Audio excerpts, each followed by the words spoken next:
এবার সবাইকে অবাক করে তামিমকে নিয়ে নতুন চমক দিলেন বিসিবির নতুন সভাপতি ফারুক আহমেদ।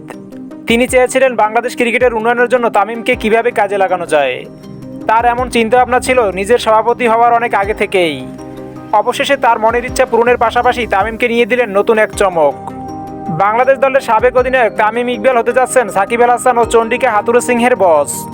ফারুক আহমেদ ক্রিকেটারদের নিয়ে প্রধান উপদেষ্টার সাথে দেখা করার আগে ক্রিকেটারদের সাথে তামিম ইকবালকেও তার কাছে ইনভাইট করে নিয়ে আসেন।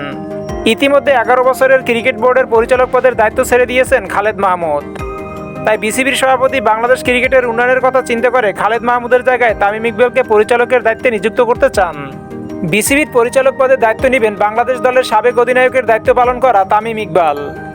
খালেদ মাহমুদ বিসিবির পরিচালক থেকে পদত্যাগ করায় সভাপতি ফারুক আহমেদ তামিমকে পরিচালকের দায়িত্ব দিতে চাচ্ছেন। বাংলাদেশ দলের সকল ক্রিকেটারদের নিয়ে প্রধান উপদেষ্টা ইউনুস সাহেবের সাথে দেখা করতে যাওয়ার আগে খেলোয়াড়দের সাথে তামিম ইকবালকেও তার কক্ষ সমাবেশে ডাকে।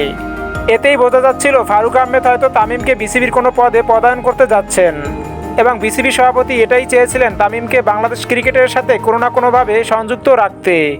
তো দর্শক, তামিম ইকবাল বিসিবির পরিচালকের দায়িত্ব পেলে কেমন হবে, এ বিষয়ে আপনাদের গুরুত্বপূর্ণ মতামত জানিয়ে দিবেন আমাদের ভিডিওর কমেন্ট বক্সে।